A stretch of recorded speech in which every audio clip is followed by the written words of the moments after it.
¿Cómo estamos aquí en la posnormalidad? Los saludo. Eh, Estamos como podemos, pero estamos bien. Pero estamos como podemos, ¿por qué? Porque el asunto, empiezo por las cosas que ocurrieron en el país y que siguen ocurriendo, ustedes saben, y que venimos tocando aquí como tema en este espacio,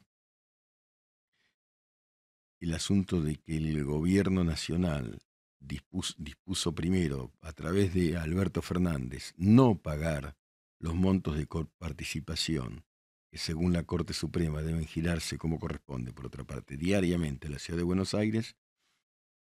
Primero dispuso eso, después, 3 días después, esto entiendo que fue el viernes pasado, este lunes, el gobierno también a través del presidente y de sus voceros afirma que sí se va a pagar, pero con bonos. Los bonos no son una cuestión cash, no es dinero, que es lo que corresponde, de manera que el conflicto sigue abierto y ese conflicto abierto es una llaga en el normal funcionamiento de la democracia.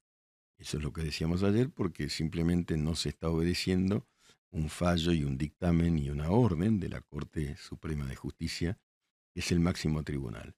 Pero además ocurrieron otras cosas de las cuales vamos a hablar hoy. Hay una discusión abierta sobre el tema de las recetas virtuales. Todos sabemos lo que ocurrió durante la pandemia. Se habilitó la posibilidad de que los facultativos, de que los médicos envíen la receta que millones de personas necesitan para comprar medicamentos por vía virtual a través de un WhatsApp o de un mail.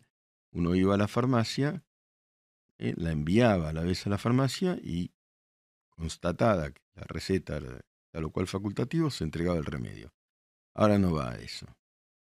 No sé qué nueva vuelta se está generando, requiriendo una firma digital, creo, por parte de los médicos. El asunto es que hoy ya no funciona la receta virtual. ¿Y cómo hacemos? ¿Cómo haces para que vas al consultorio y la gente que no puede moverse? ¿Pensaron en la gente? ¿Piensan alguna vez en la gente? La gente somos vos y yo, nuestros padres, nuestros cercanos, somos nosotros, ¿no? ¿Y qué haces entonces? ¿Qué haces? ¿Dónde queda tu médico? ¿En qué hospital te atendés? ¿Tenés que ir allí a qué hora para conseguir la receta? Si se había resuelto. Se afirma que había descontroles y se perdía el tracking de los medicamentos. Pero que lo prueben antes. Que prueben, que demuestren que había tales descontroles, de parte de quién lo sabía, ¿no? Si había sobremedicación o si los médicos sobre recetaban irresponsablemente, que lo prueben y luego que encuentren un sistema, y una vez resuelto el sistema, que intenten facilitar la vida a las personas y no complicarlas. Pues realmente cualquiera que compra medicamentos mensualmente, semanalmente, todo el mundo, ni hablar de pasada cierta edad, eh, vuelve a un estadio anterior en donde todo era más engorroso. Y, y la pandemia trajo muerte y desolación. Y algunas mutaciones de paradigmas de interacción, por ejemplo, médica. Esta era una. Vos virtualmente obtenías la receta. Bueno, se hacía trampa con eso. Hay que probarlo. Lo prueben jurídicamente. Si, y si así acontecía, porque hay, es que hoy quiero hablar de trampa, hay muchas otras trampas vinculadas al asunto sanitario. Precisamente vamos a hablar en unos minutos con Jesús Rodríguez, que es el titular de la AGN, que es la Auditoría General de la Nación, en donde se descubrieron irregularidades escandalosas en la compra de medicamentos durante la pandemia. Entonces, ¿dónde están las irregularidades? Inés, ¿dónde están? ¿Dónde estuvieron? O Bisotti, que es la que ahora decide esto. Porque estas fueron probadas, las que descubrió Jesús Rodríguez, compras. Él lo va a explicar. Entonces, y compras sin los debidos procedimientos o innecesarias. Pero mientras tanto, lo que hicieron es que vos hoy vas con la receta virtual a la farmacia y no va, y no va. ¿Y cómo haces? ¿Van a la farmacia ustedes? ¿Ven la gente que va a la farmacia? Las señoras y los señores mayores, con bastones, etcétera. O cualquiera. Y entonces no, agregale 5 trámites más. Perdé horas y más horas de tu vida para comprar un medicamento. Si queremos vivir en el pasado, pareciera que algunos quieren volver al pasado, pero es que no es solamente eso. No es solamente ineficiencia, es también corrupción. Es corrupción, terminemos con la corrupción, porque este asunto, hoy Graciela Ocaña decía, hay algo que huele mal acá, ¿no? ¿Será una presión de las obras sociales de los sindicatos? No lo sé, ¿eh? Una pregunta. La libertad de expresión es una pregunta. ¿Qué habrá detrás de esto? ¿No? Esta nueva complicación, como si no las hubiera ya, como si los impuestos no fueran sobrenaturales, digamos, ¿no? Para los que estamos en blanco, etcétera, etcétera, ¿no? Como si la inflación no fuera la que es, como si no tuviéramos complicaciones. Vamos a hablar enseguida con Jesús Rodríguez y nos va a explicar lo que ocurre. Ya venimos.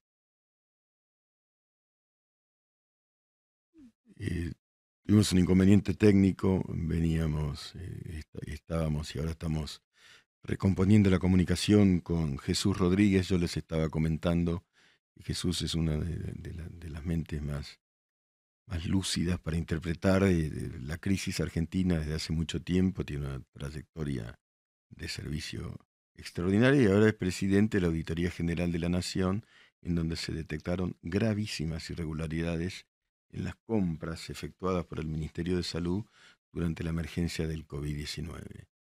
Nosotros tenemos que pensar entonces que estas irregularidades vinculadas ahora, si conectamos eh, con Jesús Rodríguez, cuando conectemos con él vamos a advertir de qué se trata y de cuánto dinero eh, estamos hablando.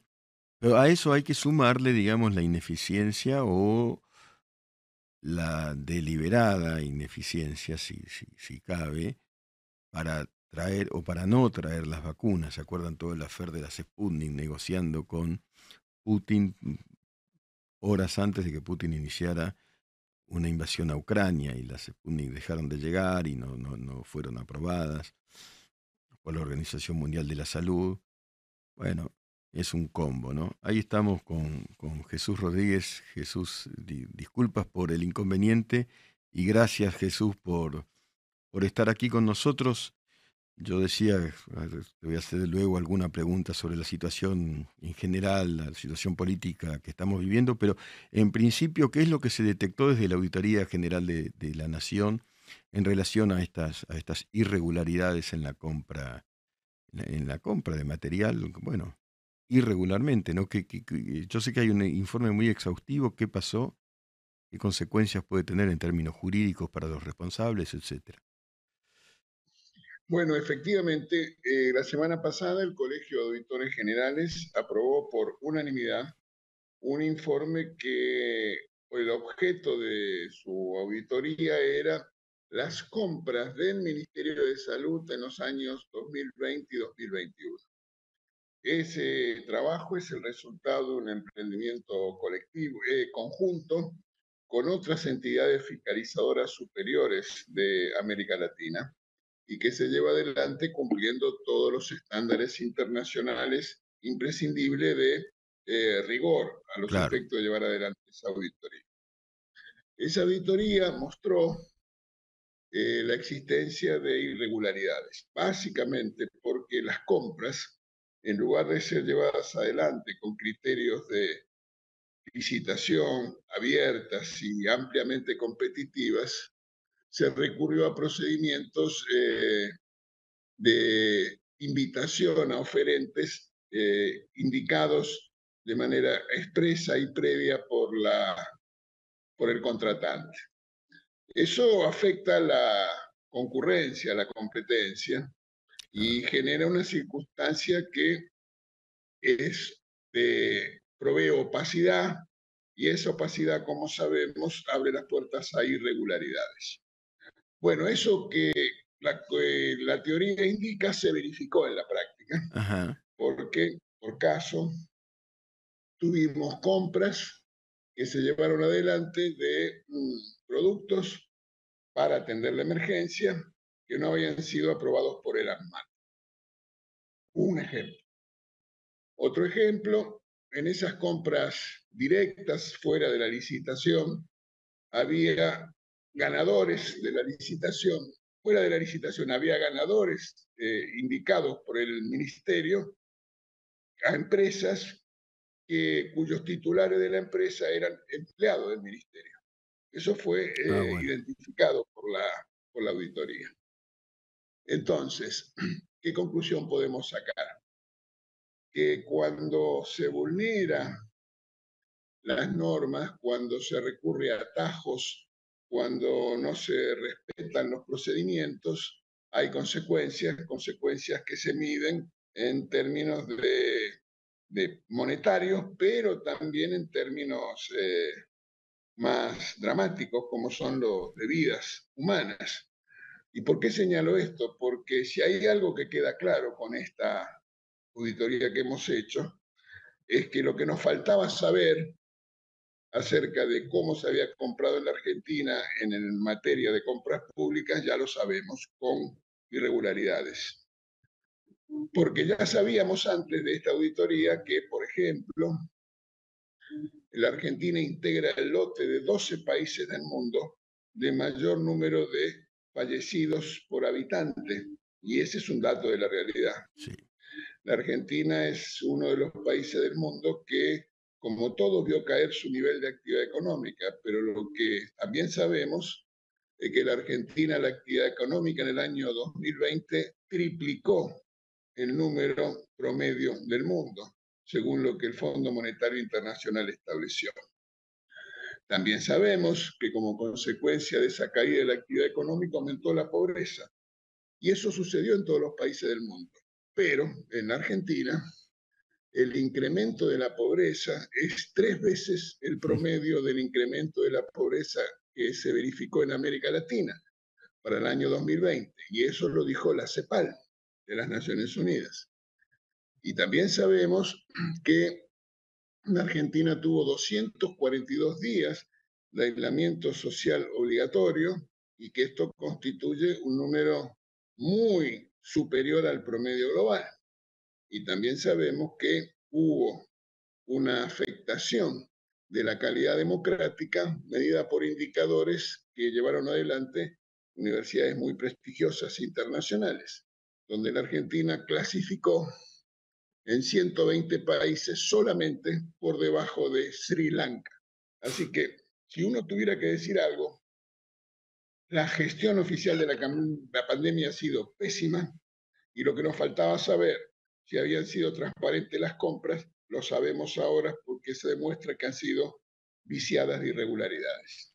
Esa, llamémosle, flexibilización de las compras, opacidades y demás, hubo un tema con camisolines y cuánto dinero en juego, por ejemplo, en ese caso en particular.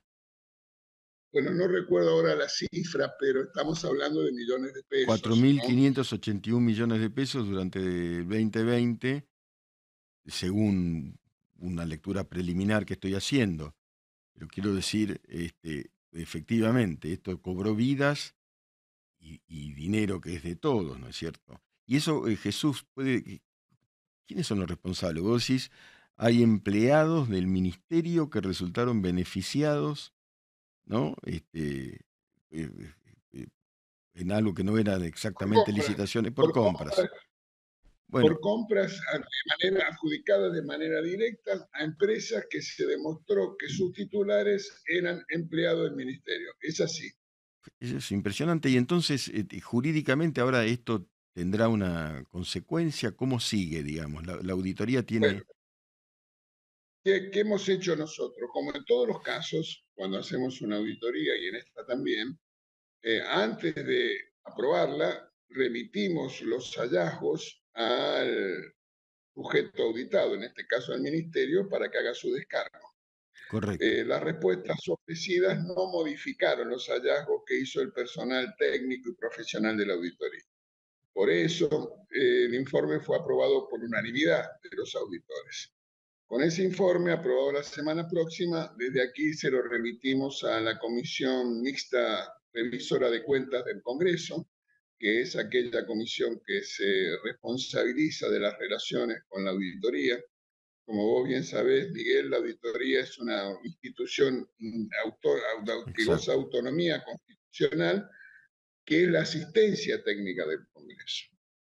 Y también le remitimos las conclusiones al jefe de gabinete y al Ministerio de Salud. Y esos son los pasos que la ley nos obliga que tenemos que hacer y que, por cierto, hemos hecho. correcto.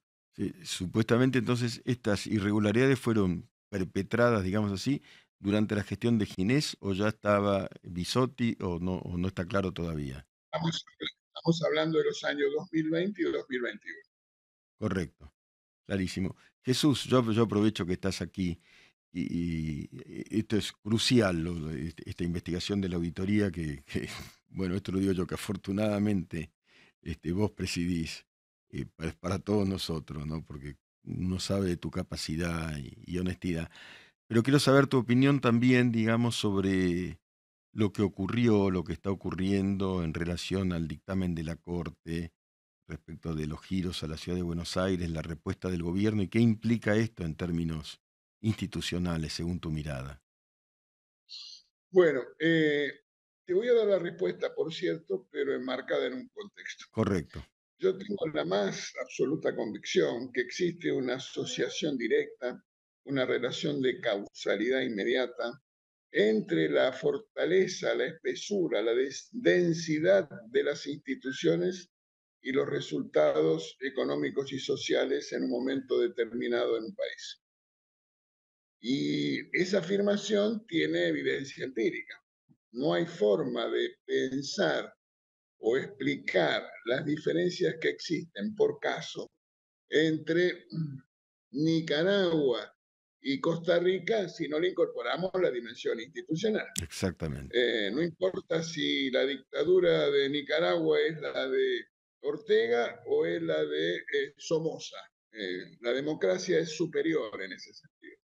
Y si no queremos ir a Centroamérica y nos queremos quedar en la zona del Río de la Plata, los diferentes resultados de Uruguay y la Argentina nos explican cuánto valen las instituciones en los resultados económicos y sociales.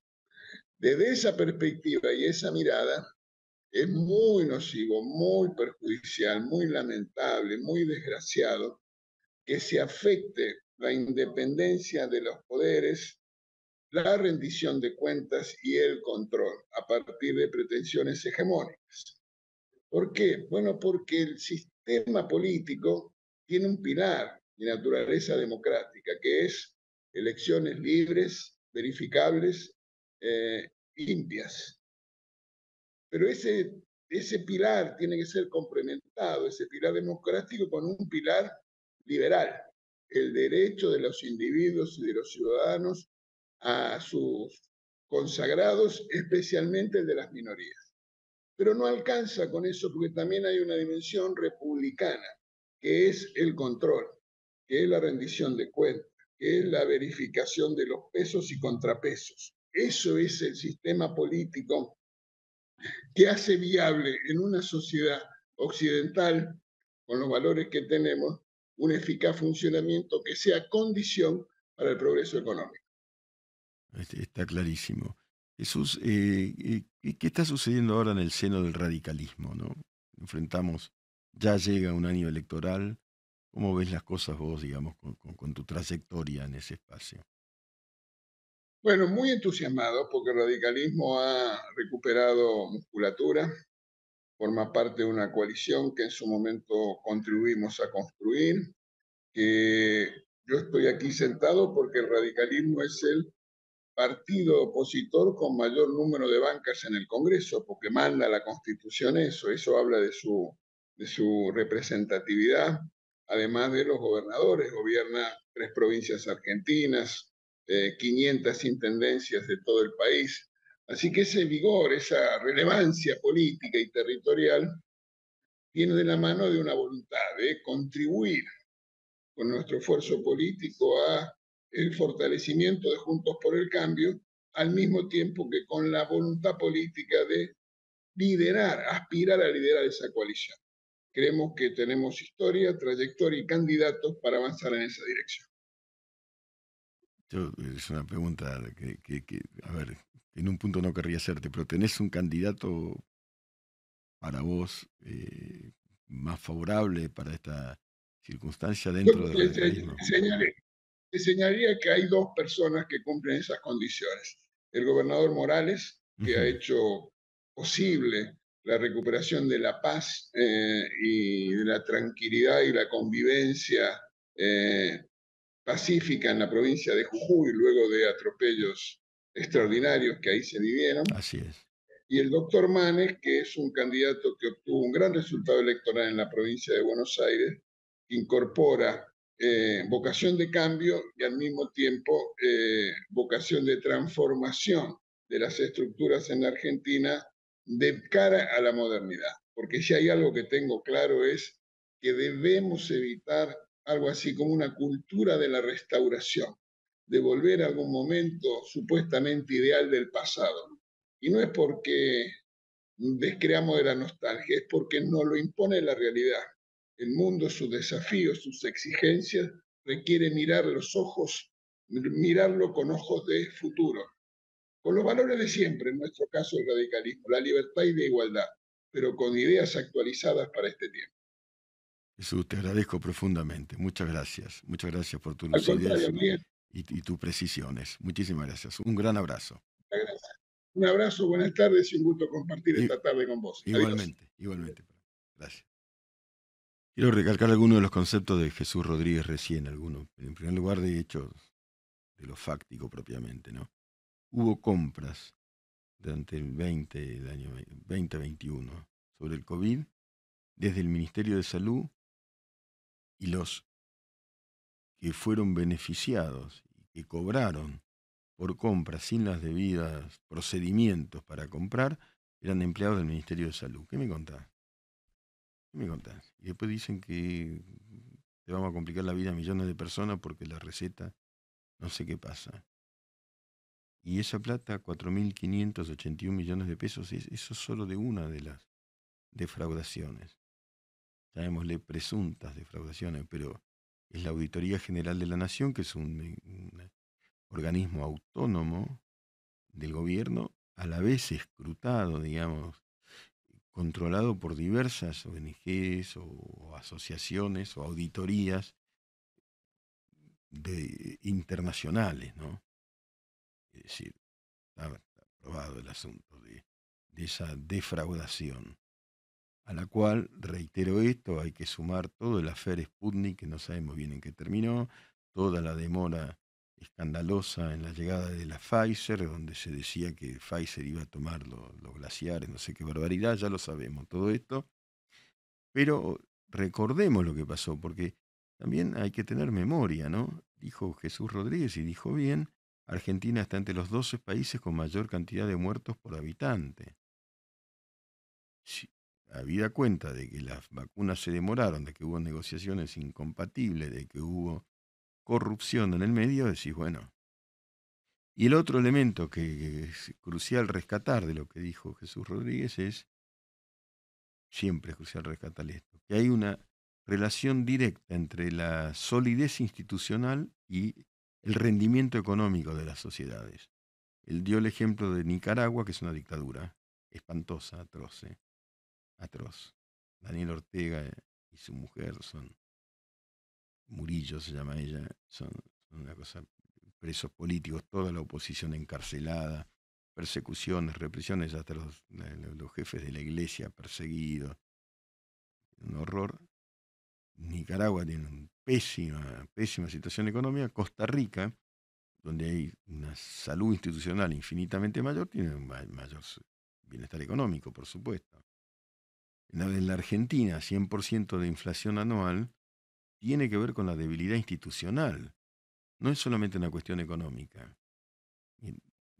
Hay quiebres está, eh, bueno, agrietada justamente la normalidad o la sistematicidad de las instituciones en la Argentina y eso deriva casi automáticamente en unas deficiencias económicas y un aumento de la pobreza.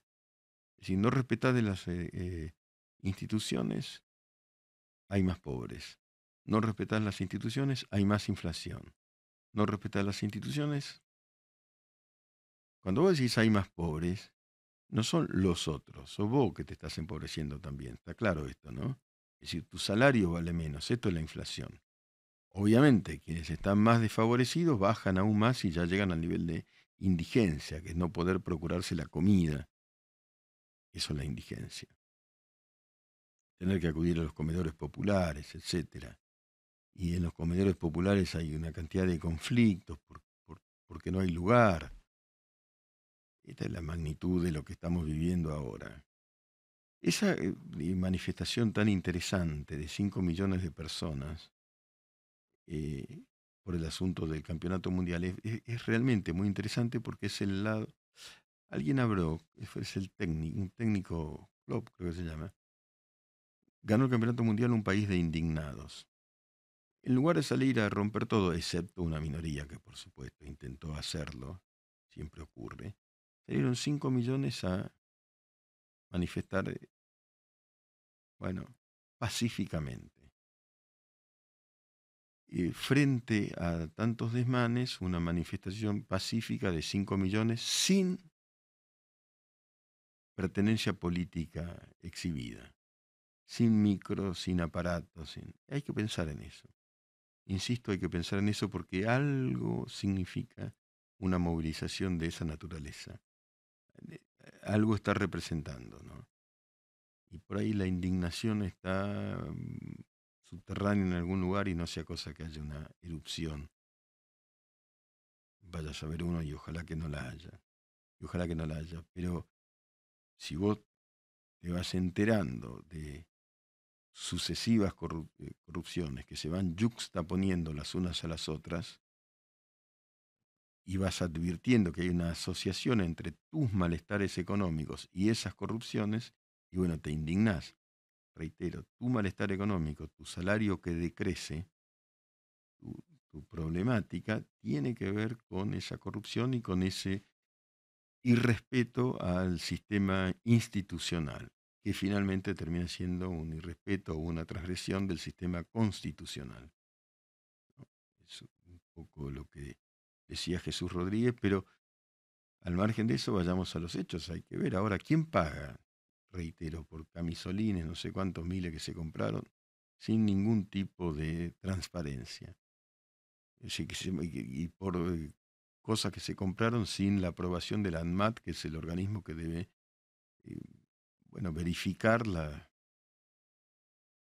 la, eh, los estándares vinculados al orden sanitario de una nación.